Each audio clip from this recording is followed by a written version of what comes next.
फरायनाया बेसेबां इम्पर्टेन्ट बेखौ मिथिहोनांगोन क्लास 1 निफ्राय क्लास 6 सिम बेबायदि कोचिं केम्प लानाय जादों फरायगोन हरसे थाला आं 5टासिम फरायो मोनाबिलिनिफ्राय गेजेराव साहा कापसे मोनब्ला मोनबाय हस्टेलफोरावथ' बेखौबो मोना आं क्लास 6 निफ्राय हस्टेलाव थादों MA पास जानायसिम फरायनाय समाव जों माबा मोनसे शर्टकाट मोननो लुबैयोबा बे गोरोन्थि जागोन नो शर्टकाट इन लाइफ और इन स्टाडिज फरायनाय आरो जिउआव जेबो शर्टकाट गैया बारस'नाय गैया जों दिनै बहाबा थांनोब्ला लामाजों थांनायाव गोबाव जानायनि आङो दुब्लि बारस'नानै थांनो हागौ थाब मोनहैनायनि बारस'नो हायो नाथाय फरायनाय आरो जिउ खांनायाव बारस'नायनि खुनु लामायानो गैया नलेज इज पावार गियानानो गोहो सिमां नुयो नाथाय बेफोर रिजाल्टखौ खालामनो थाखाय बेसेबां फरायनांगौ बेसेबां खस्थ' खालामनांगौ बेखौ खिन्थु खालामनो नागिरा 2520 let's do for example 78 minus I don't know 19. Okay, so here 8 minus 9, that's not possible. So what we're going to do, we're going to take 110 off the 7. So this 7 is going to become 6. This 8 is going to become 8 plus 10 is 18. So 18 minus 9 is obviously 9. 6 minus 1 is 5. 59. That's simple. Okay.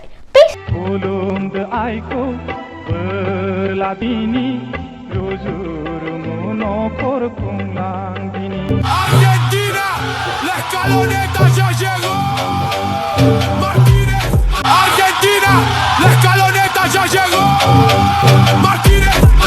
1, 2, 3, 4, 5, 6, 7, 8, 9, 10, 11.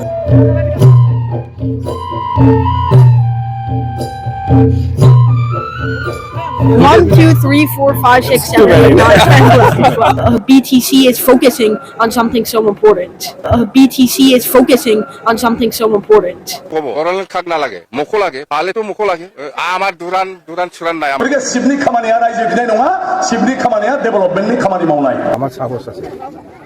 বাকি না বাকি হলেও খাদ্য হলে পয়সা তো পিছত পাবো কই না 그러니까 सिबनि खामानिया रायजो बिनाय नङा सिबनि खामानिया डेभेलपमेन्टनि खामानि मावनाय इंलिश एसामिस बर' हिन्दी लेंगुवेज आबो आं जेबो गावखौनो MP नामा आं बावनानै थायो कारण आंनि खामानिया बेनो गुबुना आंखौ मालाबा एबसु दैदेनगिरि हिसाबै नुदों बा मावथि हिसाबै नुदों मालाबा MLA हिसाबै नुदों मालाबा आर्टफेडआव चेयारमेन नुदों मालाबा दिनै MP नुदों नाथाय आं गावखौ जेबो आलदा नुवाखै आंनि खामानिया दाबो माने जोबाखै बे जाबर जथर गासैखौबो बुथुमनाय आरो बेखौ माबोरै सुस्रांनो बेखौ मावबाय थानायावनो आं दाबो दं एबसु आं जेखौ दायथ' लायोमोन बेखौनो आं MLA आवबो दायथ' लादों दा MP हिसाबै बेखौनो BTC नि प्रब्लेम सोरजोंबा कर्डिनेसन लाखिनांगौ प्रब्लेम दिनै মই কোন ইয়াত এইবিলাক কথা কিয় হয় প্ৰমোদ বড়োৰ লগত মোৰ লগত কিবা তুলনা কৰা যায় প্ৰমোদ বড়ো ক'ব পাৰে বহুত কথা কয় কাম নকৰে আমাৰতো হ'ল পইচা নাথাকিলেও বাকীতে কাম কৰে আমি মানে আমাৰ সাহস আছে পইচা নাথাকিলে কি হ'ব এতিয়াও পইচা দিব পৰা নাই কিন্তু বাকীত কাম কৰিছোঁ আমি আমাৰ সাহস আছে বাকি না বাকি হলেও খাদ্য হলে হল পয়সাটো পিছত পাব কই না নহয় বাকি এই দলং বনোৱাটো বাকিতে বনাইছে আমি জানে পইচা দিব পৰা নাই দি মামি পইচা আহিলে দিব এতিয়া বাকি আমাৰ যত ইমাৰ্জেঞ্চি আছে দলং হওক স্কুল হওক কলেজ হওক যিকোনো কাম যত ইমাৰ্জেঞ্চি প্ৰয়োজন আছে তাতে পইচা নাথাকিলেও আমি বাকিতে কাম কৰিম ঠিকাদাৰে পিছত পালে হ'ল পইচা পাব ক'ত এই আমি য'ত খাৰা হৈ আছে সেইটোতো BTC নপৰে কলগন সমষ্টি যেন হওক এই বাউনাই ৰিভাৰৰ যিটো ব্ৰিজ সেইটো ৱৰ্ল্ড বেংকত 3 কোটি সামথিং এইটো গ্ৰেণ্ড হৈ পেলাই আছে কিন্তু যোনে ঠিকাদাৰ যোনে পাইছে সেই দলংটো বনাবৰ কাৰণে দায়িত্ব ঠিকাদাৰ সি এতিয়ালৈকে বনোৱা নাই আৰু সেইটো যেহেতু এইফালে যেনিবা কলগন সমষ্টি বা সেইফালে পৰ্বতৰা সমষ্টি ইয়াৰ ৰাইজে আপ ডাউন কৰিবৰ কাৰণে যিটো যাতায়াত যিটো কমিউনিকেশ্যন ইয়াত খুব প্ৰব্লেম হৈ আছিল স্কুলৰ ল'ৰা ছোৱালীবিলাক আপ ডাউন কৰিবৰ কাৰণে সেইকাৰণে আমি সেইদিনা যিটো দেখিবলৈ পাইছোঁ মই টিভিত দেখিছোঁ বা মই বহুত ছ'চিয়েল মিডিয়াত দেখিছোঁ যে ইয়াত খুব ইয়াৰ এই অঞ্চলৰ ৰাইজে আপ ডাউনৰ কাৰণে বহুত প্ৰব্লেম সমস্যাত পৰি আছোঁ আৰু ইয়াত বেম্বু ব্ৰিজ আছিল সেইটো ভাঙি গৈছে তো যেন হওক আমি ইমাৰ্জেঞ্চি হিচাপে BTC তৰফৰ পৰা সেইটো এই যিটো টেম্পৰাৰী যিটো ফুট ব্ৰিজ সেইটো আমি নিৰ্মাণ কৰা হৈছে তো মই ভাবোঁ সেইটো 3-4 বছৰটো যাব লাগে তো ইয়াৰ ভিতৰতে এই যিটো RCC ব্ৰিজ এইটো যাতে কমপ্লিট কৰি দিয়ে ঠিকাদাৰক মই অনুৰোধ কৰিছোঁ আৰু আমি চাম ঠিকাদাৰে এই বাৰিষা ছিজন শেষ হোৱাৰ পিছতে যাতে এই দলংটো বনাবৰ কাৰণে কিবাটো লয় কামটো ষ্টাৰ্ট কৰে কথা সেইটো স্যার দেখা গৈছে যে ইয়াত প্ৰমোদ বড়ো ডাঙৰীয়া কিন্তু প্ৰতিশ্ৰুতি দিছিল কিন্তু কাম নকৰিলে আপুনি অহাৰ লগে লগে এইটো কাম কৰিলে প্ৰমোদ বড়ো খুন মই খুন ইয়াত এইবিলাক কথা কিয় হ'ল সুধে প্ৰমোদ বড়োৰ লগত মোৰ লগত কিবা তুলনা কৰা যায় প্ৰমোদ বড়ো ক'ব পাৰে বহুত কথা কয় কিন্তু কাম নকৰে আমাৰতো হ'ল পইচা নাথাকিলেও বাকীতে কাম কৰে আমি মানে আমাৰ সাহস আছে পইচা নাথাকিলে কি হ'ব এতিয়াও পইচা দিব পৰা নাই কিন্তু বাকীত কাম কৰিছোঁ আমি আমাৰ সাহস আছে বাকী না বাকী হ'লেও কামটো হ'লে হ'ল পইচাটো পিছত পাব হয় না নহয় বাকী এই দলং বনোৱাটো বাকীতে বনাইছে আৰু জানে পইচা দিব পৰা নাই দিম আমি পইচা আহিলে দিব এতিয়া বাকী আমাৰ য'ত য'ত ইমাৰ্জেঞ্চি আছে দলং হওক স্কুল হওক কলেজ হওক যিকোনো কাম য'ত ইমাৰ্জেঞ্চি প্ৰয়োজন আছে তাতে পইচা নাথাকিলেও আমি বাকীতে কাম কৰিম ঠিকাদাৰে পিছত ফালে হ'ল পইচা পাব ঘৰত বাছ आन्दोलारि बर' फरायसा आफादजों फैबाय थादों बे समाव पिटिसिनि सोमावसारनाय दङमोन गोख्रोङै समर ब्रह्म चौधुरि सरन नार्जारि मानगोनां बिथांमोनखौबो बेवहाय पिटिसिनि दैदेनगिरिफोरजों लोगो मोनदों बे समाव एबसुजों जेबो डिफारेन्स गैयामोन बेफोराव मानसिफोर होखांनानै लाबोनाय लिडारफोरनो गय साहा बिब्ला होफैनाय सोरखौबा लिंनो थिनहरबा लिंनानै होफैनाय आरो बिसोरनि खाथियाव थाफानानै बिसोरनि रायलायनायफोरखौ खोनासंनायनि खाबु मोनबोदोंमोन आरो फैयै फैयै आङो दुलाराय बर' फरायसा आफादाव गुबैयै 1988 मायथाइनि जोबथा समाव आन्सलिकनि गाहाय नेहाथारिनि बिबानखौ बेयो सानजा देपेलि होननाय आन्सलिकमोन दा सुदाय सेरफां बिटिसि जानायनि उनाव सुदाय सेरफां आन्सलिकनि बिनि उनाव दुलाराय बर' फरायसा आफादनि बे सोमावसारनायजों कन्टिनिउसलि आङो दंबोयो आं बिनि उनाव जिल्ला आफादनिबो आफादगिरि जादोंमोन बिनि उनाव मानगोनां उरखाव गोरा ब्रह्म बिथांनि समाव आङो दुलाराय बर' फरायसा आफादनि लेङाइ गाहाय नेहाथारि जानानै बिथांजोंबो मावफाबोदों बिदिनो फैयै फैयै 2001 मायथाइयाव आं एबसुनिफ्राय रिटायारमेन्ट मोनदों बर्मानि जुलि मैदानाव जानाय कनफारेन्स आरो बिनि उनाव सानस्लाबा हस्लाबानो बेयाव जिहेतु बिसायख'थिया 2001 मायथाइयाव फैदोंमोन आरो बिटिसि एकर्ड जानो गोनांमोन नाथाय बियो जायाखिसै ओंखायनो एजिबिया बे समाव माने इलेक्सन फैनायखाय खालामा होनबाय जोबनायाव मा खालामबावनो होननानै जयै रायलायलायनायाव जे बिसायख'थिखौनो जों बयबो गोसो होनांसिगौ होननानै जोंनि गासै आफादफ्रा दुलाराय बर' फरायसा आफाद बिएमटि बा गुबुन गुबुन जि सोमावसारारि आफाद बे थांखिखौ लाबाय बेवहाय केन्डिडेटनि बाथ्रा रायलायनाय लोगो लोगो आंनि मुंखौ माने प्रप'ज खालामबाय तामुलपुर समस्तियाव आरो बेवहाय तामुलपुर समस्तियाव आङो 2001 मायथाइयाव एमएलए हिसाबै आङो सायख'जाबोदों बिनि उनाव बड'लेण्ड लेजिस्लेचार पार्टि हिसाबै ग्रुप खालामनानै जोङो खामानि मावबोदों आं चिफ हुइपमोन बिनि उनाव फैयै दिनै रायजो सभा ओरैनो नोंथाङा दुलाराय बर' फरायसा आफादनिफ्राय जि गबाय बै समाव माने एसिस्टेन्ट जेनेरेल सेक्रेटारि दंमोन आरो बै समाव नोंथाङा मा फिलिं जादोंमोन जेनेबा मोनसे जातीय संगठन जोंनि माहारियारि आफाद दुलाराय बर' फरायसा आफादनिफ्राय बिबाननिफ्राय ओंखारनानै बै समाव मा फिलिं जादोंमोन जों ना गोसो सिङावथ' मोनसे मा खालामनो एसेबां सम लोगोफोरजों थानानै बै समावथ' इमिडियेट जानो हागोन ना बिनि खोथायानो फैयाखै नाथाय मोनसे आंना गोजाननिफ्रायनो बाथ्रा मोनसे फैदोंमोन जे माने जिहेतु बिएलटिजों आसाम गभर्नमेन्ट भारत सरकारा रायलायबाय थादोंमोन आंखौ खेंस्लायैबाबो दुलाराय बर' फरायसा आफादनि थिंनिफ्राय बिथांमोनखौ मदद होनो आंखौ बिबान होदोंमोन आरो बिथांमोनजों जेब्ला बांद्राय हलि गलि टकआव नुबाय थाबाय बेवहायनो मोनसे बाथ्रा फैदोंमोन दुलाराय बर' फरायसा आफादाव जे दुलाराय बर' फरायसा आफाद बायदि मोनसे माने गोथार संगठन डेम'क्रेटिक जि संगठन बे संगठननि सोरबा सासेया माने मा होनो हा सिंनि माने आफादजों माने थाफाबाय थायोब्ला मोनसे समाव संगठना मोनसे गाज्रि बदनाम जानो हागौ बा बिसोरो एखे होननानै सानजानो हागौ ओंखायनो जिहेतु बेवहाय थानानै मावगासिनो दं दुलाराय बर' फरायसा आफादाव थानाया दा उसित जाथ'नाय नंला होननानै आंखौ बुंदोंमोन आरो बे हिसाबै बे खामानिखौनो माने बर' जेंनाखौ फोसाबनाय आरो बिएलटिनि जिथु माने माबा समाव मा होनो बे समाव टक जाबाय थानाय बेखौनो आंखौ मदद खालामलांबाय थानो आंखौ बिबान होदोंमोन गतिके बेराफारसेथिं आं मोनसे टेम्परारि जब मोनदोंमोन आरो बेराफारसेथिं आंनि जिथु माने बेसेबांबा गोबाव सम आं जायजों फैदों जायजों मावबोदों बेनिफ्राय माने ओंखारनांगौ जानायाव बे एसेब्लाबो गोसोआ माने फैयो खारन हठात करि गोदान मोनसे इनभारमेन्टजों एडजास्ट जानांगौआ बहुत माने गोब्राब बाथ्रा दा बै समावथ' मोनसे ओरैबायदि परिबेस जोंबो डेलिगेटआव जिरायदोंमोन कामरुप जिल्ला दुलाराय बर' फरायसा आफादनिफ्राय जों बाहागो लादोंमोन आरो जोंबो बै समाव सानस्लाबनो हाया हिसाबै मा खालामनो नागिरदों मादों जों बुजि मोनाखैमोन बै समाव आरो डेलिगेटआव बेखौ रायलायनाय जादोंमोन बेनि उनाव नोंथाङा ओंखारनायनि उनावनो माने प्रमद बर' बिथांखौ एजिएसनि बिबान होनाय जादोंमोन खोमा आं थिग गोसोआव गैला नङा आं ओंखारनायनि उनाव बिथांखौ होथ'वाखैमोन बिथांखौ कामरुप जिल्ला एबसुआव बिथाङा आफादगिरि हिसाबै दङमोन आरो बे हिसाबैनो बिथाङा खामानि मावबाय थादोंमोन आरो आङो MLA जानायनि उनावबो दुलाराय बर' फरायसा आफादनि दैदेनगिरिफोरजों थानानै मानगोनां रबिराम नार्जारि बिथांमोनजों थानानै जोङो खामानि मावबोफाबाय थानो मोनदोंमोन माने बे माने एसेम्ब्लियाव थानाय समावबो बेनो जोंनि बाथ्राफ्रा माने बिधान सभानि मजियाव मोजाङै सौहैयाखैमोन आगोलफ्राव जायफोर थांदों जे बाराद्राय बे रोखोमनि बेवहाय माने कअर्डिनेट खालामनो हाहैयाखैमोन नाथाय बे समाव जिहेतु टकआबो जाबाय थादोंमोन बेनि सायाव गतिके आं बेवहाय MLA हिसाबै थाहैनानै आंहा मोजां मोनसे सुबिदा जादोंमोन जे टकआव मा डेभेलपमेन्ट जाबाय थादों बेखौ आं मोनथिगौमोन आरो बेखौ आङो बिधान सभायाव माबायदि माने माबाखौ इनफ्लुयेन्स खालामनांगौ गासै MLAफोर बा मुंनि मिनिस्टारफोर बा गभर्नमेन्ट बेखौ आङो बेवहाय एसेम्ब्लियाव रेज खालामबाय थालांदोंमोन माने नारसिन गतिके बिनि उनाव बांसिनैनो आनअफिसियेलि आङो माखासे खामानिखौ मावनो मोन्दोंमोन चिफ मिनिस्टारनिफ्राय लानानै मिनिस्टार्स आरो बायदिसिना अपारेशन लिडारफोर थाहैबाय बिसोरजोंबो डिप्ल'मेटिकेलि सासे MLA जानाय हिसाबै आंनि दरखङा जेरावबो खला जादोंमोन आरो खला हिसाबै टाइम टु टाइम जिखिनि खामानिफोरखौ जोङो एकर्डनि थाखाय माने सावरायनानै थिग खालामनांगौ बेफोरखौ चिफ मिनिस्टारजों रायलाय आरो चिफ मिनिस्टारखौ इन्सट्राक्सन हो माने जि समाव माने डिपार्टमेन्टनि क्लियारेन्सफ्रा नांगौ बेफोरखौ खालामलांनो हादोंमोन गतिके आं सानो बे बेलायाव जोबोद माखासे माने समस्या थायो बेफोरखौ आरो बेखौ डिप्ल'मेटिकेलि माने लांनांगौ स्ट्रेटेजिकेलि लांनांगौ आरो बे बेलायाव जोंनि जिथु MLAनि टिम जोंनि गेजेराव खुनु बेबायदि मोनसे डिसपिउट गैलायामोन आब' प्रमिला दं मानगोनां बिनि उनाव हेमेन्द्र नाथ ब्रह्म बिथांमोन दं आरो रिहन दैमारिमोन गासिबो दं नाथुराम बर' आंजों एखेलगे जेनेरेल सेक्रेटारिमोन गतिके बे समाव एसे कम्फर्टेबल माने टिमा मोजांमोन आरो माने बेवहाय रावहाबो गावनि बेसायाव ओरैनो नोंथाङा MLA जि जाबाय जानायनि उनाव नोंथाङा मा फिलिंस खालामदोंमोन आं मिथिनायावथ' नोंथाङा बै समाव एकदम सिम्पोल मानसिमोन आं जेबो फिलिंस खालामा हायाखै बे समाव दाबो आं जेबो गावखौनो MP नामा आं बावनानै थायो कारण आंनि खामानिया बेनो बे गुबुना आंखौ मालाबा एबसु दैदेनगिरि हिसाबै नुदों बा मावथि हिसाबै नुदों मालाबा MLA हिसाबै नुदों मालाबा आर्टफेडआव चेयारमेन नुदों मालाबा दिनै MP नुदों नाथाय आं गावखौ जेबो आलदा नुवाखै आंनि खामानिया दाबो माने जोबाखै बे जाबर जथर गासैखौबो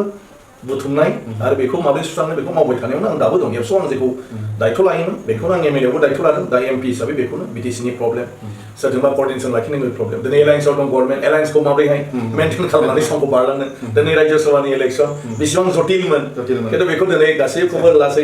मिलायनानै बे मोनसे माबाखौ बारबाय BTCनि इलेक्सन टटेल एलायन्सआवनो दा हिट फैगासिनो दं बेखौ बोरै बारलांनो गतिके आंनि बेलायाव खामानिया सानफ्रामबो माने बे जटिलतायानो फैबाय थादों आरो मिथिया इसोरनि अननायाव बा नोंथांमोन बयनिबो आशीर्बादाव जेखौनो मोनदों आंनि गोसो सिंजों आं एसे माने साननानै लायो जे बेफोरखौ आङो इसोरनि अननायावबो रायजो राजाफोरनि आरो आंनि वेल विशारफोरनि आशीर्बादाव माने मावनो हाबाय थादों नाथाय बेसेबां बिदि मावलांनो हागोन बेबो मोनसे मख'जाथाव मा मोनसे इस्युनि सायाव बाथ्रा बुंनानै बांसिन कमफर्टेबल बा साक्सेसफुल जानाय बायदि मोनदों नङा बेवहाय समय बेवहाय जाहैबाय पार्लियामेन्टआव जोङो जेफोर साबजेक्टनि सायाव बिलफोर फैयो डिबेट फैयो जेफोर माने मेटारनि सायाव बाथ्राफोरनि सायाव मोनसे डिसकासन जायो अब्ला बेफ्राव MPफोरनि रला जाहैबाय जे जोङो जोंनि जायगा बा जों मिथिनाय बाथ्रा बा देशनि जिखुनु बाथ्रा जि बे माने साबजेक्टजों रिलेटेड बेखौ जों बेवहाय नटिसआव लाबोनांगौ मोनसेया जाहैबाय बिनि उनाव नटिसआव लाबोनानै बिनि सायाव जुदि मोजांब्ला बेखौ गभर्नमेन्टआ जाहाथे इम्पर्टेन्स होयो जुदि मोजां जायाखै बेखौ माबोरै मोजां खालामनो हायो बेबायदि माखासे बाथ्राफोरखौ जों बेवहाय लाबोनांगौ होमब्लासो गभर्नमेन्टआ गावसोर जिखि प्लेनिं लानानै खामानि मावनो लाया बेवहाय बेफोर साजेसनफोरखौ लानानै मोनसे पलिसि आरो डिसिसन लाहैगोन आरो पलिसि डिसिसनाव जोंनि जायगानि सोमोन्दै जुदि नलेज थायाब्ला जोंनि परिबेसनि सोमोन्दै नलेज थायाब्ला गभर्नमेन्टआ बे जायगायाव बेयो एप्लिकेबल जागोन ना जाया बेखौ मिथिया ओंखायनो जोंनि आसाम एबा नर्थ इस्टआव जोंहा बांसिन प्रब्लेमा जायो मा जोंनि गभर्नमेन्ट अफ इन्डियानि जायफ्रा पलिसि मेकार आरो डिसिसन मेकार बिसोर जाहैबाय नर्थ इस्टनि माने सोमोन्दै खुनु आइडिया गैया ओंखायनो नेसनेल लेभेलनि जेफोर पलिसिफोर बे पलिसिफ्रा जोंखौ माने आवगायलांनायाव माने समानै माने लाफानो हायाखै आरो जों बेक जालांबाय थादों राइट टाइम बेखायनो आङो पार्लियामेन्टआव गासै नर्थ इस्टनि बेफोर इस्युफोरखौ आङो दैखांखाबाय थादों जेरै NRCनि सिम्पल खोथा बेयाव आसामनि मानसिफ्रा माने बयबो मोजां मोनदोंमोन एदिन आं सानदोंमोन जे NRCनि बाथ्राखौ पार्लियामेन्टआव रायलायनो गोनांथि गैया मानो NRCआ जाहैबाय आसाम एकर्डनि उनाव सोलिबोबाय थानाय मोनसे इस्यु बहुत आसामनि मानसिफ्रा गाबख्रावदोंब्लाबो बेखौ गभर्नमेन्टआ जेबो गुरुत्व होआखैमोन बिनि उनाव सुप्रिम कर्टनि इन्सट्राक्सनजों बेवहाय NRCखौ खालामनाय जादों आरो जेराव आसामाव बेखौ लानानै जिथु मोनसे फार्स्ट माने मा होनो मोनसे चेप्टार बेवहाय डिक्लेयार होदोंमोन जेबो इस्यु गैयामोन नाथाय बेखौ लानानै पार्लियामेन्टआव गासै पार्टिनि MPफ्रानो रेज खालामदोंमोन जे बिनि सायाव सावरायनांगौ आसामाव माबोरैहाय हारसिङै NRC खालामनो हायो आरो बेवहाय गासै भारतीय मानसिफ्रानो माने डाउटफुल सिटिजेनाव माने गोलैदों बायदिसिना अभियोग फैदों बिनि उनाव गभर्नमेन्टआबो एलाउ खालामदोंमोन पार्लियामेन्ट रायलायनो खिन्थु आंहा अबजेक्सनमोन जे जेब्ला जों बेखौ पार्लियामेन्टआव रेज खालामदोंमोन गभर्नमेन्टआ जेबो डिसिसन लायाखै आरो बेखौ पार्लियामेन्टआव मालाबाबो रायलायनो जोंनो टाइम होआखै आसामनि बे प्रब्लेमखौ खिन्थु जेब्ला बे मोनसे सुप्रिम कर्टनि इन्सट्राक्सनजों सल्भ जानो थांबाय होमब्लासो पार्लियामेन्टआव मानो बेखौ रायलायनो खिन्थु बिनि उनाव जबरदस्त आंखौ कनभिन्स खालामबाय गभर्नमेन्टआ जे जोङो जेरैखि जाया हायो बेखौ माने अपोजिसनफ्रा जेबो खालामनो हाया गथिखे जों गिना था आंखौ साइलेन्ट थानो थिनबाय थाबाय बिनि उनाव जाबाय नाथाय बेवहाय अल इन्डियानि बिजेपिखौ गारनानै गासै पार्टियानो बयबो ब्लेम होबाय जे माने आसामा बबेनिफ्राय पावार मोनखो मोनसेया जाहैबाय आसामनि मानसिफ्रा इन्टेनसनलि बिहारनि मानसिफोर साउथ इन्डियानि मानसिफोर बा बेंगलनि मानसिफोरखौ माने बिसोरो देसि मानसि नङा होननानै बिसोरनि नामफोरखौ दानजोबदों अब्ला आं बारै बारै होनदोंमोन जे बिदि जायाखै आरो अब्लानो माने आंखौ एटेक खालामदों नों सोर बायदिसिना ओमफ्राय जेब्ला आंखौ खोथा बुङाखै आं रागा जोंनानै बुंनाय जादोंमोन जे माने मा होनो नोंस्रा जुदि बेखौ सयजखौनो खालामनो हायाब्ला आसामाव बे इस्युखौ खालामनायखौ होमब्लालाय जोंखौ हगारना होदो आलदाय जों जोंनि हिसाबै सोलिनोसै होमब्ला आंखौ बयबो नारसिनदोंमोन जे नों हारसिं मानसिया नों बेवहाय बोरैहाय देशनि माबाखौ माबा खालामनो हायो आं हारसिं हगारबानो जाबाय जोंखौ हारसिं जों थागोन दा बेबायदि माखासे बाथ्राफोर थायो जेखौ पार्लियामेन्टआव बुंनांगौ दा बेखौ आं निजे उनावसो आं फिल खालामदों आं इदिन खिन्थु बिनि परिबेसा आंखौ थोनदोंमोन नाथाय उनाव जेब्ला रायजोनि सेन्टिमेन्टआ बेमोन आं बेयावसो आसरित जादों आरोखि गथिखे बेफोरबायदि गोबां दैबानानि प्रब्लेम मानिबा प्रब्लेम इभेन जोंनि बड'लेण्डनि प्रब्लेम मानसिफ्रा सानो आं जेबो बुङाखै खिन्थु दिनैसिम आङो हयथ' 6-7 बारनि बारा बड'लेण्डनि बर'नि प्रब्लेम बेखौ आङो पार्लियामेन्टआव रेज खालामदों नर्थ इस्टनि गासै ट्राइबेलफोरनि प्रब्लेमफोरखौबो आङो रेज खालामदों इभेन बांलादेशनि बर' नेपालनि बर' बेफोरनि सायावबो जोंनि एक्सटार्नेल एफेयार्स मिनिस्ट्रिनिफ्राय बैफोर जायगायाव बेकवार्ड कमिउनिटिफोरखौ जि खालाम माने हेल्प खालामो सापर्ट खालामो बेखौ इन्डियान अरिजिन हिसाबै नेपालनि मेट्सेफोरखौ आरो बेवहाय माने जिथु बर'फोर दङ माने बांलादेशनि माने बिसोरखौ जोंनि माबाफ्रा मा होनो एम्बासि अफिसफोरनिफ्राय जेफोर स्किम प्रजेक्ट आरो माने स्कलारशिप होनानै इन्डियायाव फरायनो माने लांनाय मानाय बेफोरखौ खालामनांगौ बेफोरखौबो आङो रेज खालामबोदों ओरैनो नोंथाङा नैबे माने राज्य सभानि एमपि जाबाय थानाय समाव एकदम पार्टिकुलार बर'फोरनि थाखाय बबे मोनसे इस्युखौ बांसिन प्रेसार होना नोंथाङा खामानि मावदों ना बेवहाय मोनसेया जाहैबाय नाम्बार वानआ बर'फोरनि जिथु सोलिबाय थानाय जेंना आरो बियो related Bodoland territorial council Bodoland territorial काउन्सिला जोंहा टेक्निकेलि बहुत प्रब्लेम जादों बेखौ माने किसुमान खामानि एक्जिक्युट खालामनो थांनायाव खारन बड'लेण्ड टेरिटरियेल काउन्सिलाव नुनायाव गोहोखौ सब होदोंब्लाबो बेखौ इमप्लिमेन्ट खालामनो थाखाय जोंनो जिखिनि गभर्नमेन्ट मेकानिजमा बेवहाय जानांगौ बेखौ स्टेट गभर्नमेन्टआ खालामाखै जेरै डिसिफ्रा आउटसाइड माने बिटिसिनि माबायाव थायो इन्डियान बिटिसिनि सायाव बेखौ बिटिसिया जेबो बुंनो हाया वैरास डिसिनि एबसेन्सआव जोंहा माखासे खामानिखौ जोङो मावनांगौ जेरै लेन्ड एन्ड रेभिनिउ दिनै गासिबो नन बर'फ्रा रागा जोंदों मानो क'क्राझाराव थांजोबनांगौ आगोलाव मंगलदैयावनो जायोमोन बिसोर उदालगुरिनि मानसिया बिसोरना क'क्राझार थांनांगौ जोंना रङियावनो जायोमोन गरेस्वरना दा बे क'क्राझाराव थांनांगौ दा बेबायदि गासिबो थांनांगौ जानायाव दिनैहाय बर'फोरखौसो दस होबाय थादों खिन्थु वैरास बियो एडमिनिस्ट्रेटिभ कनभिनियेन्सनि थाखाय जिखिनि गभर्नमेन्टआ बिकल्प हिसाबै खालामनांगौमोन बेखौ खालामाखै खिन्थु जोंनो खोथा होदोंमोन जे डिस्ट्रिक्ट डेभेलपमेन्ट अफिसारफोर थांनानै बेखौ मावगोन माने मा होनो बिनि उनाव माने जिथु इमारजेन्सि रिलिफ एन्ड रिहेबिलिटेसन डिपार्टमेन्टखौ होनांगौमोन बेखौ बिसोरो माने होआखै बिनि थाखाय जेब्लानाखि नेचारेल केलेमिटिसफोर जायो दैबाना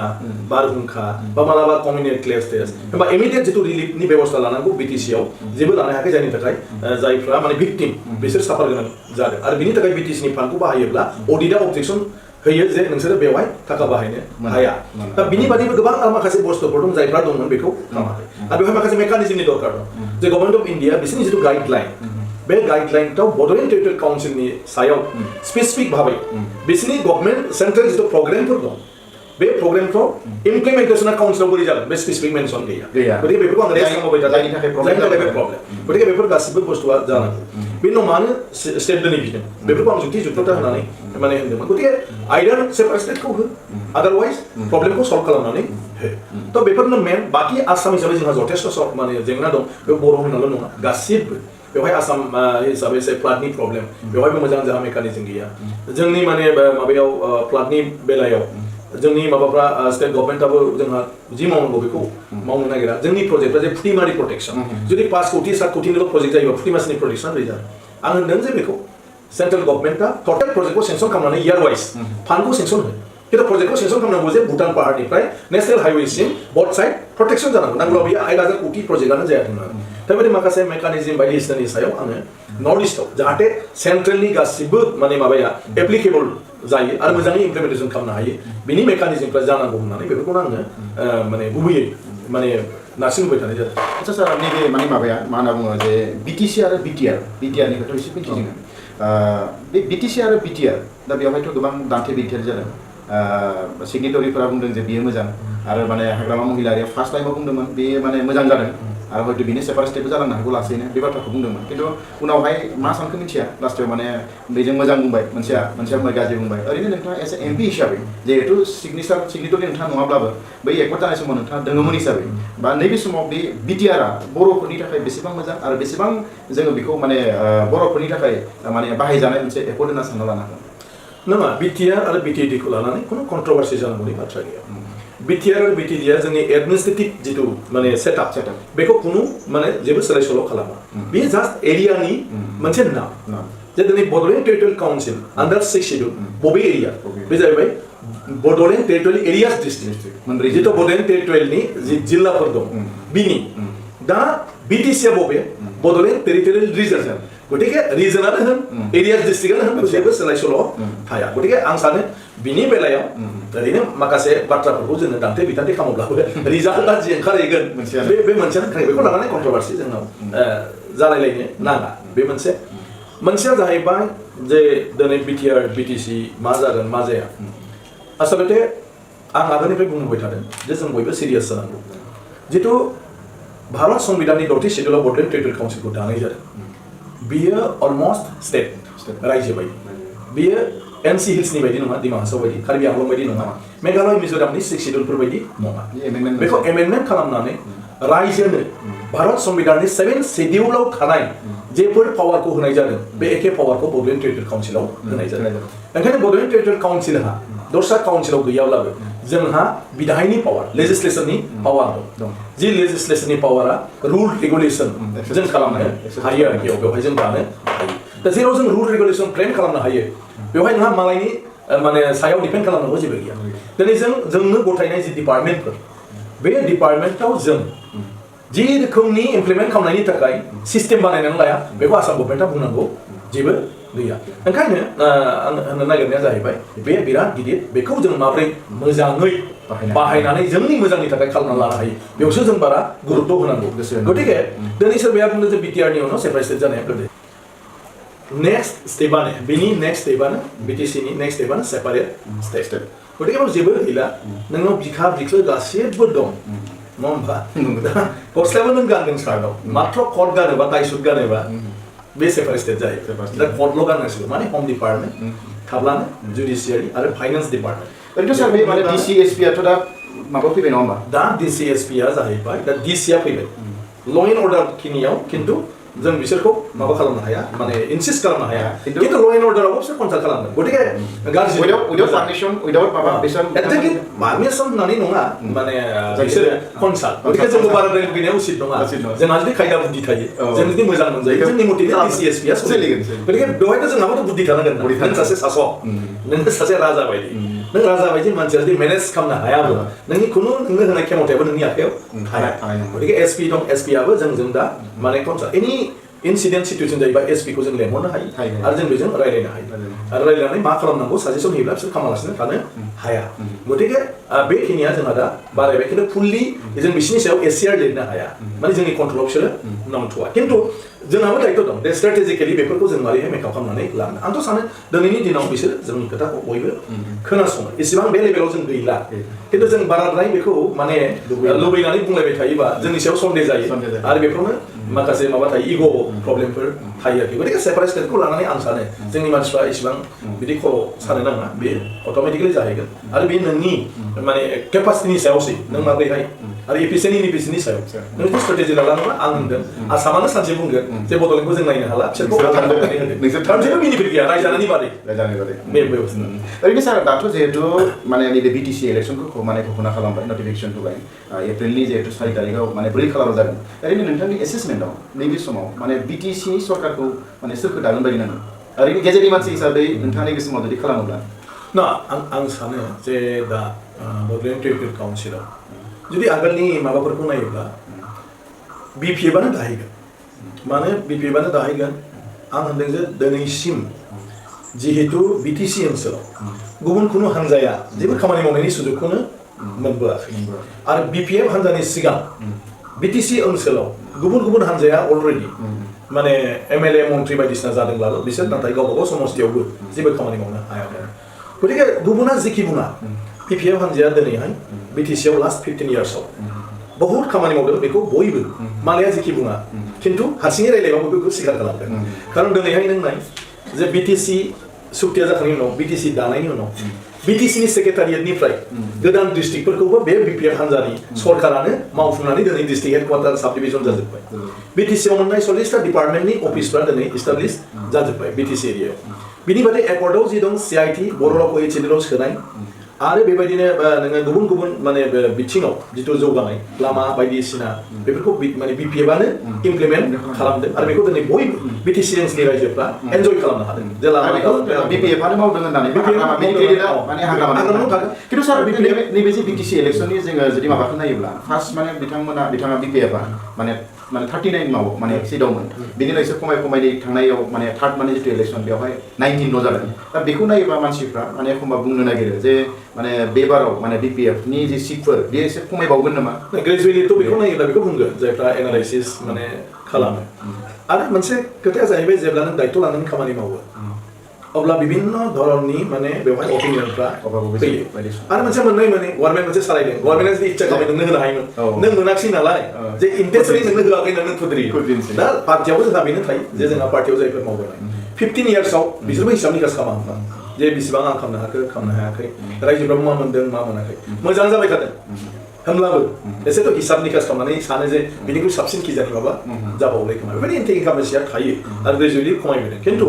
आं एबाराव जिखिनि माबाफोरखौ नायदों जे स्पिरिटफ्रा एथ' डेम नङा ओमफ्राय मोनसे बिथिङाव मानसिफ्रा मोनसे माने जि मोनसे कनफिडेन्ट फैबाय BPF-नि सायाव फटक करे सेन्सखौ मानसिफ्रा माने गोरलैयै माने माबा जानो हायाखै लानो हायाखै जुदि साबसिन नागिरनानै गाज्रिसिन जाहैयोब्ला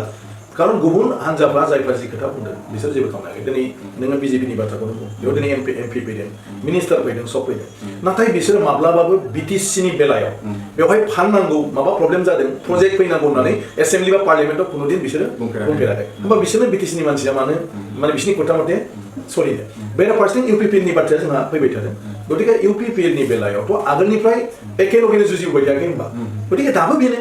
बेवहाय खुनु गोदान संयोजनखौ नुवाखै माने दाजाबदेरनायखौ नुवाखै गतिके बेखौ नायोब्ला माने BPF-आबो आगोलाव जि दं बे स्ट्रेन्थआवनो दं हिसाब निकासा एसे एरै जानो हागौ होमब्लाबो माने आं सानो माने जे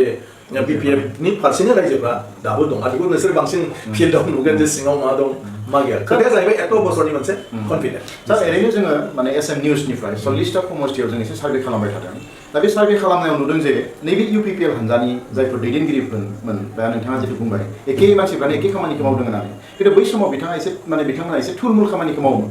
दा बेवहाय बिथांमोना पार्टि सिस्टेमजों दा बै समाव PCDR समाव मेम्बारशिप गैयामोन बुथ कमिटि गैयामोन माने मा होनना बुङो माने गामि लेभेलसो जाय पेज रानग्रा दा बेफोर माबाफ्राबो गैयामोन दा बिथांमोना बे सिस्टेमखौ खालामनायखौ बिथांमोनखौ नुदों आरो दा बेवहाय गोबां मानसिफ्रानो माने मोनसे बाथ्राखौ सानदों जे UPPL-नि जि सिस्टेम बे सिस्टेमजों थाङोबा बिथांमोनाबो हयथ' गोबां आखन मोननो हागौ होननानै नङा मोनसे बेखौथ' नुदों आरो बे मोनसे अर्गेनाइजेसनेल स्ट्राक्चार हिसाबै बिथांमोना मोजां बेबायदि माखासे खामानिखौ मावनो लानो हादों खिन्थु आं बुंनाया बे गैयै समावबो नाथाय दुलाराय बर' फरायसा आफादनि जोंनि मावथिफ्रा एकदमबारे गामि लेभेलसिम नाथाय आगोलनिफ्रायनो बेबायदि नांबोदों आरोखि माने दाबो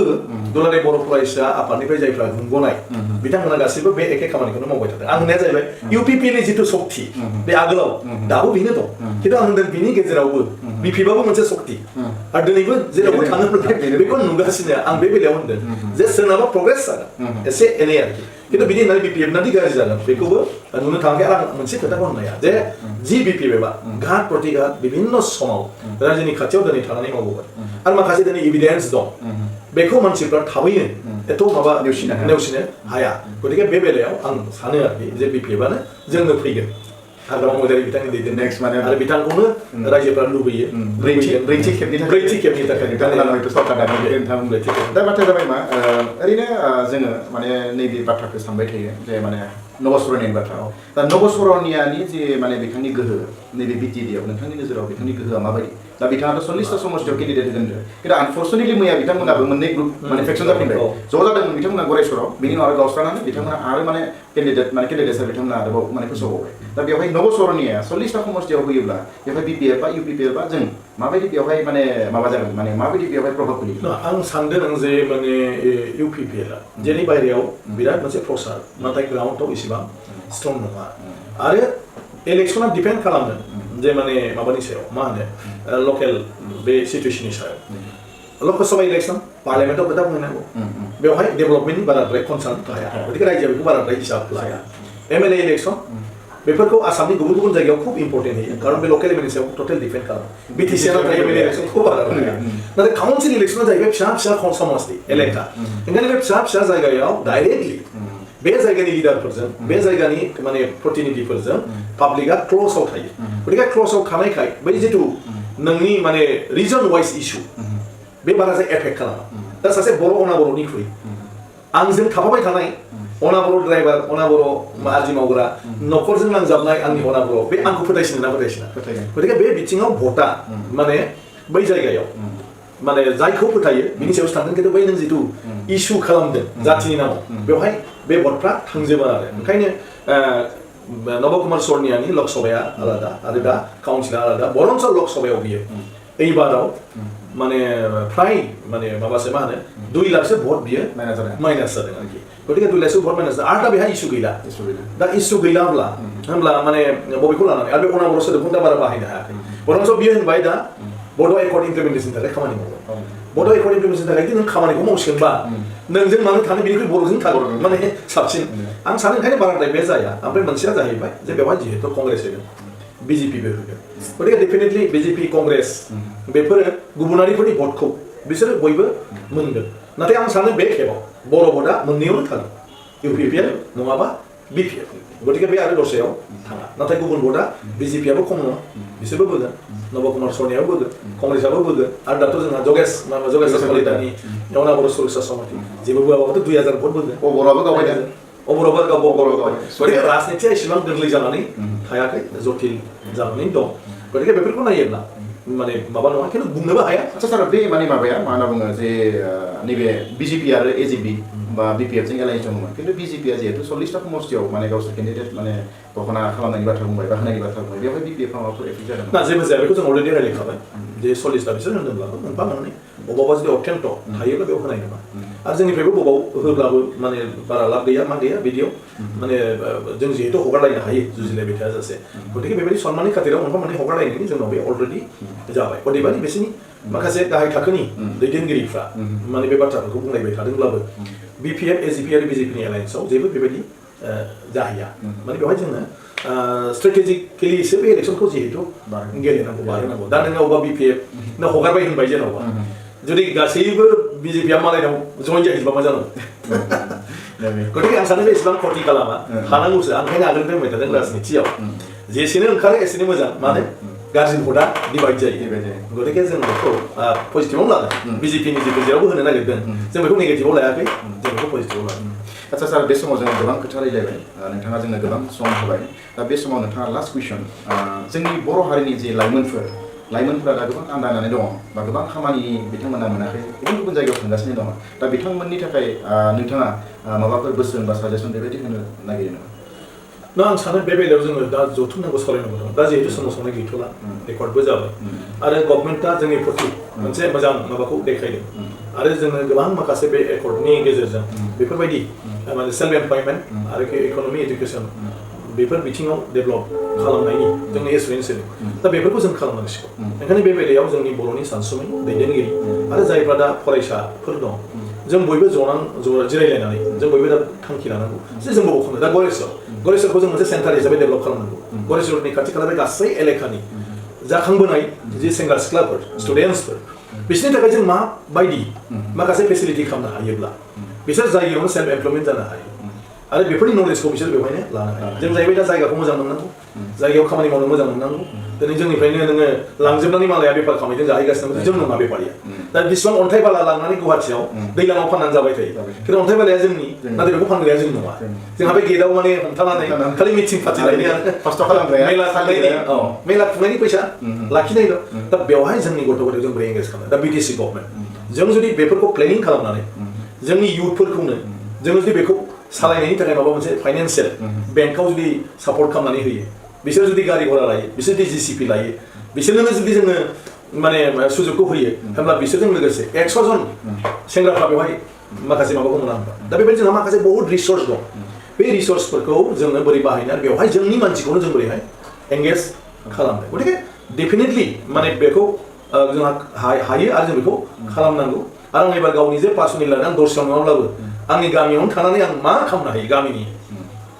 मालायखौथ' आं खोथा मानिहोनो हाया खिन्थु आंनि गामिनिखौबो आं रायनोबो हायो बुंनोबो हायो नालाय आं एबार सानदों जे बे 6 बोसोराव मोजां जे माबा मोनसे आं मा खालामनो हायो आं गासैखौबो हाया नाथाय आंनि गामिखौ आं हायो नामा नोंथांनि गामिनिफ्रायनो स्टार्ट खालामदों गामिनिफ्राय स्टार्ट खालामनांगोन जेबो रोङै मानसिखौबो आं मायावबा एंगेज खालामनो हायो नामा बेवहाय माबा मोनसे मावनो हायो नामा जेराव बिनि न'खरा मोजाङै सोलिलाङो आरो बिनि उनाव जाहाथे आरो खुनु दिन बिनि जेनेरेसना आरो लामा आन्दाया बे समाव जोंनो रायजो सभानि एमपि मानगोनां बिस्वजित दैमारिया बलसुआ नोजोर बोदों जे जोंनि समाजाव मा मा बिथिङाव जोङो डेभेलप खालामनांगौ आरो मा मा बिथिङाव जोङो एसे प्रब्लेम फेस जागासिनो दं बे प्रब्लेमफोरखौ नोजोर बोनानैहाय जोङो बिनि सायाव माखासे वार्कशप माखासे एक्टिभिटिसखौ जों लानो थांगासिनो दं जेरै फर एग्जाम्पल दिनै चिरां डिस्ट्रिक्ट बनसुनि बानजायनायाव जे 1 मासनि free coaching camp only for class 1 निफ्राय क्लास 6 सिम बेबायदि कचिं केम्प लानाय जादों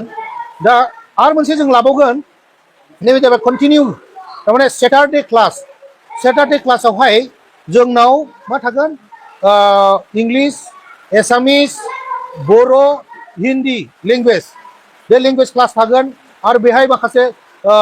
बिसोरनि example speech competition debate competition आरो बेबायदिनो स्कुलनि बे जे माने खेला दुला बेफोर खेलाखौ माने फरायसाफोरनि फरायनायखौ जाहाथे मेहेरगोनां एबा इन्टारेस्टिं खालामनो हायो बेबायदि खालामनानैहाय जोङो सेटारडे क्लास एभ्रि उइक जोङो बनसुनिफ्राय लागोन गासिबो डिस्ट्रिक्टआवनो ओमफ्राय नैथियाव दा जोङो मिस्टार एम अख्रां सासे ड्रामाटिस्ट दं बिथाङा जोंखौ एप्रोच खालामनानै बिथांनि कलाबरेसनाव जों मोनसे 20 दिननि माने ड्रामा वर्कशप लानाय जागोन ट्रेनिं होनाय जागोन थारमाने ड्रामानि ओमफ्राय बेहाय बिथाङा जोंनो खोन्थानाय मथेबा थेंफाख्रि बे थेंफाख्रि बे मोनसे ड्रामाखौ 15 आगस्टआव देखायनायनि मोनसे थिरांथा लादों जुदि देखायनो हागोन ना हाया जों मिथिथ'वा खिन्थु ट्रेन खालामग्रोगोन होननानै जोङो बे उइकनिफ्राय जों स्टार्ट खालामजेनगोन होननानै जों नोंथांमोननि सिङाव जों फोरमायनाय जाबाय जोंखौ फरायनानै बुंग्राबो रावबो गैयामोन बिमा बिफाया खोब खाथियाव जों मोनफेराखै स' बानाया बायो खिन्थु फरायनांगोन दिनै आं मिथिदों आं जुदि सानफ्रोमबो घन्टासे फरायनायमोनब्ला आं फरिखा खाथियावल' फरायनानैनो आंनि सानफ्रोमबो आंनि रुममेटफोर आंनि लोगोफ्रा सानफ्रोमबो जेरै फरायोमोन आं बिसोरजों समान मार्क मोनोमोन फरिखा खाथियावल' फरायनानै खिन्थु आं सानफ्रोमबो एटलिस्ट घन्टासे बा घन्टानै फरायनायमोनब्ला आं हयथ' टप 10 आव थांगौमोन आं दिनै दुखु जायो खिन्थु मोनफिनला आं बे समखौ आंनि फरायसा जिउआ फैफिनलिया आंहा दा मोनसेल' लामा दङ दा आंनि मेगन सिङाव थानाय फरायसाफोरखौ बिथोन होनानै बिसोरखौ आङो टप 10 आव थांहोनाय डिस्टिंक्सन मोनहोनाय फार्स्ट सेकेन्ड थार्ड 10 पजिशनसिम फैनायखौ आङो खाबु होनो नाजानाय आरो बेनिखायनो आं गोरबोजों बुङो जे उनाव दुखु खालामनानै जेबो लाब गैया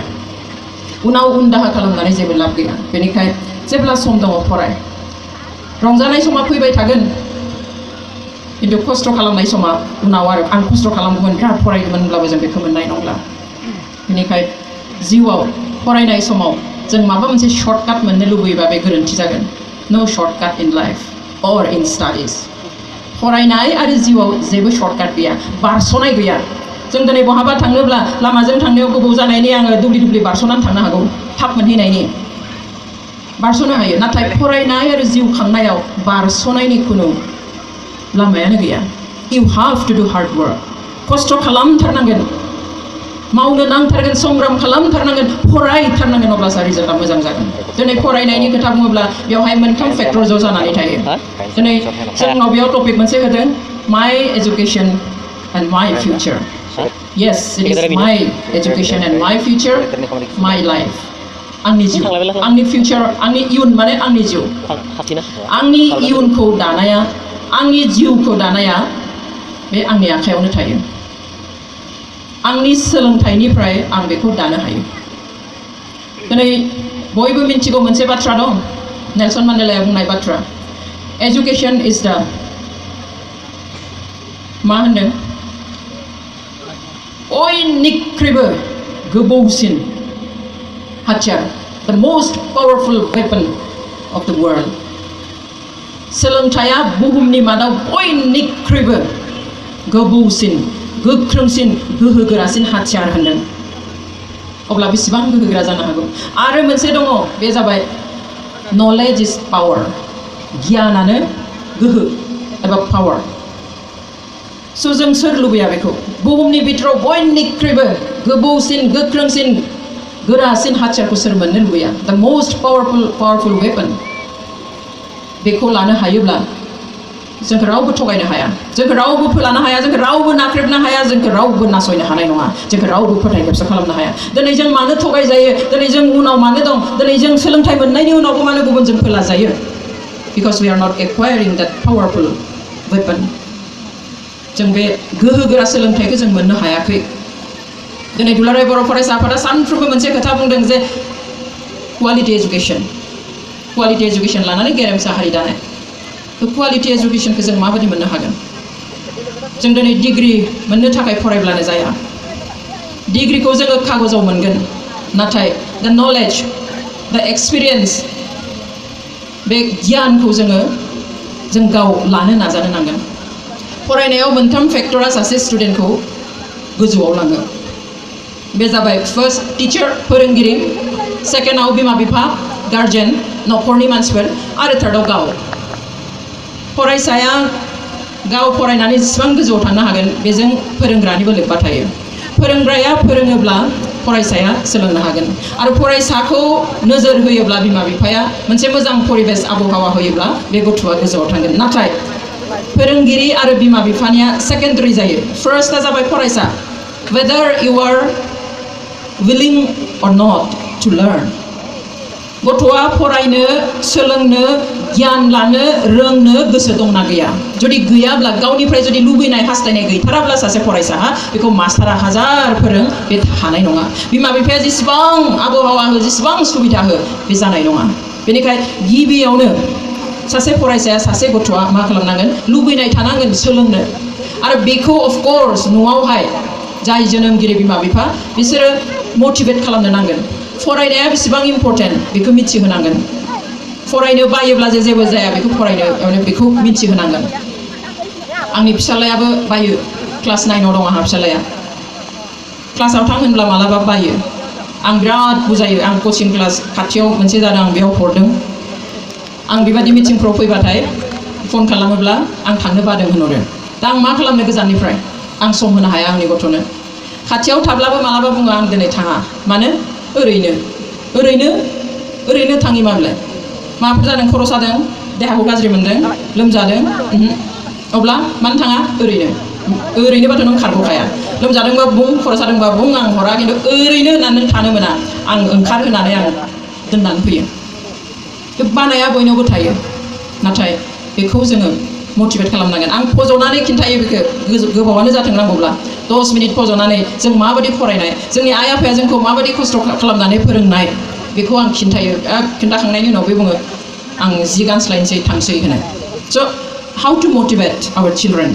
जोंनि गथ'फोरखौ माबायदि मटिभेट खालामनो रायनानै बुजायनानै फोरोंनानै ना माजों बे मोनथाम बिमा बिफा फरायसा आरो टिचार्स एबा फोरोंगिरि बे मोनथामनि जिथु कोअर्डिनेशन बिनि गेजेरजों सासे गथ'नि जों मोजां इयुनखौ नुनो हायो अनेक स्कुलफोर दङ अनेक फरायसालिफोर दङ जेरावहाय मास्टारफ्रा खालि साख्रि हिसाबै लायो साफा गथ'नि इयुननि खोथाखौ साना गावनि स्कुलनिफ्राय माबायदि मोजां गथ'फोर दिहुननो नांगौ बेखौ साना बिसोरनि इयुनखौ आं मास्टार हिसाबै माबायदि आङो गोजौआव लांहोनो हागोन माबायदि मोजां खालामनो हागोन बेखौ साना फैयो सम मथे 45 मिनिट क्लास लायो ओंखारो थाङो मास जोबब्ला दरमाहा जायो बेबादिबो मास्टार दं बेवहाय जों कमप्लिटलि सोरबा मोनसे मा होनगोन बेयो बिथिङावहाय जोङो रिलाय खालामनो हाया सोरनिबा बिमा बिफा दं फिसाया मा फरायदों बेखौ नाया पास खालामबाबो फेल खालामब्लाबो रंजानायबो गैया दुखुबो गैया बिदिबो दं स' बेवहाय जोङो मोनसेयाव जों रिलाय खालामनो हाया जों मोनसे बिथिङाव सोनारनो हाया इट हाज टु बि टुगेदार जे टिचारनि नाजानायबो थानांगोन बिमा बिफानि नाजानायबो थानांगोन आरो फिसाया गथ'फ्रा गावसोर लुबैनाय थानांगोन बेवहाय निस्सय फोरोंगिरिफोरबो दङ स्पेसियेलि आङो बिमा बिफा आइ आफाखौ बुंनो नागिरो जे गथ'फोरनि मोजांखौ जोङो सिमांल' नुबा जाया जों हास्थायब्लाल' जाया जोंहा गोबां मावनांगौ दं अनेक मावनांगौ दं सिमां नुयो नाथाय बेफोर रिजाल्टखौ खालामनो थाखाय बेसेबां फरायनांगौ बेसेबां खस्थ' खालामनांगौ बेखौ खिन्थु खालामनो नागिरा स' ओरैनो मोननो लुबैयो गोरलैयैनो मोननो लुबैयो आरो आं दहायनो बुंखादों गोरलैयै मोननाय बेसादा जेबो भेलु गैया दिनै गारि गुरा गाव इनकाम खालाम दा खालाम गारि गुरा दाब्रायनो लुबैयो इनकाम खालाम दा खालाम पकेटाव थाखा रोजासे लानानै थाबायनो लुबैयो इनकाम खालाम दा खालाम मोजां जायै लोङै संसार खुंना थानो लुबैयो नाथाय बेफोरखौ मोननो हास्थायोब्ला we must do hard work जों खस्थ' खालामनांगोन जों खामानि मावनांगोन खामानि मावनोबा नोंहा मोनसे मोजां थांखि थानांगोन बे थांखिखौ नोङो फकास खालामनानै आवगायनो नांगोन खामायनाया साख्रिजोंल' जाया बायदिसिना लामा दङ मात्र बेखौल' गोसोआव लाखिनो नांगोन जे जिखुनु खामानियानो दाजाथों मानो खस्थ'आ खिन्थु जेरावबो दंथारो साख्रियावब्लाबो मानसिया ओरैनो थाखा मोना मास जोबनानै खस्थ' खालामनांगोन दहाय जों जिरायनायाव खोथाजों खोथा सावरायदों आगोलाव मास्टार होनब्ला बयबो मोजां मोनोमोन प्रफेसार होनब्ला बयनिख्रुइ इजि साख्रि होनना सानोमोन आंथ' साख्रिया आंहा जोबनो 8.5 बोसोर दंमोन आं VRS लाबाय रुपालिया बुंदों आंनि फिसाफोरखौ आं मास्टार जाहोला बिथाङा गाव प्रफेसार मास्टार स' द्याट मिन्स दायो बेसेबां मावनांगौ जायो स्कुल कलेजाव थांनानैथ' फोरोंनांगौ 8 घन्टा बेनि अनगायैबो आरो बेसेबां गाव न'आव फैनानैबो गथ'फोरनि थाखाय खामानि मावनांगौ जायो आरो दानियाथ' गोदान माबा गुणत्सबनो माबा मा होननानै बुङो बेखौ नेकनिफ्राय माबा फैयो एसेसमेन्टनि थाखाय फैयो बेसेबां खामानि मावनांगौ नट इजि साख्रि माविफ्रा सानो साख्रि मावग्राफ्रा बिराद आराम खिन्थु दानिया बेबायदि नङा स' एभरिवेयर वी हेभ टु डु हार्ड वर्क इनक्लुडिं स्टाडिज फरायनायाबो बेबायदिनो वी हेभ टु डु हार्ड वर्क खस्थ' खालामनानैसो जों मोजां रिजाल्ट खालामनो हागोन आरो खालि मोजां रिजाल्ट खालामनानैल'बो जोङो मोजां साख्रि मोननाय नङा बे साख्रियाव हाबनो थाखाय आरो इन्टारभिउनि थाखाय आरो फरायबावनांगोन अब्लासो जोङो बे इन्टारभिउआव पास जानो हागौ लाख मानसिया दिनै 7था जुदि माबा थायो पोस्ट ओंखारोबा बेनि थाखाय 7 लाख मानसिया एप्लाइ खालामगोन 17 लाखा एप्लाइ खालामगोन अब्ला बेसेबां कम्पिटिटिभ बेखायनो एभरिवेयर वी हेभ टु डु हार्ड वर्क खस्थ' खालामनायनि अनगा गोरलैयैनो माबा मोनसे मोनगोन होननानै साननाया दानि जुगाव मा बेयो नंखाय सिमांसो गोरलैयैनो मोननाय जेबो गैला गोरलैयैनो माबा मोननो सानदोंबा नों बहाबा खनायाव जिरायनानै थाखानांगोन नोंहा जिउआव जेबो जाखानाय नङा बेखायनो दिनै हारि हिसाबैबो जोंहा गोबां आरो खस्थ' खालामनांबावगौ दङ आरो बेखौ जोङो इन्डिभिजुवेल लाइफनिफ्राय जोङो जागायनो नांगोन without hard work there is no good result खस्थ' खालामाब्ला मोजां फिथाइखौ जों मालाबाबो मोननो हाया दिनै आं मोनसे खोथाखौ आं गोबां जायगायाव बुंदों आं बेखौ बुंनो गोसो जायो आं जिउआव जिथु एक्सपिरियेन्स मोनदों नुबोदों खोनादों आं बे जिनिसा आंखौ गोबां एनकारेजमेन्ट होयो आं जेब्ला 2007 आवहाय UK आव थांदोंमोन इंलेन्डआवहाय बेवहाय मोनसे ट्रेनिं प्रग्रामनि थाखाय थांदोंमोन आं अक्सफर्ड इउनिभारसिटियाव बेनि उनाव जोंहा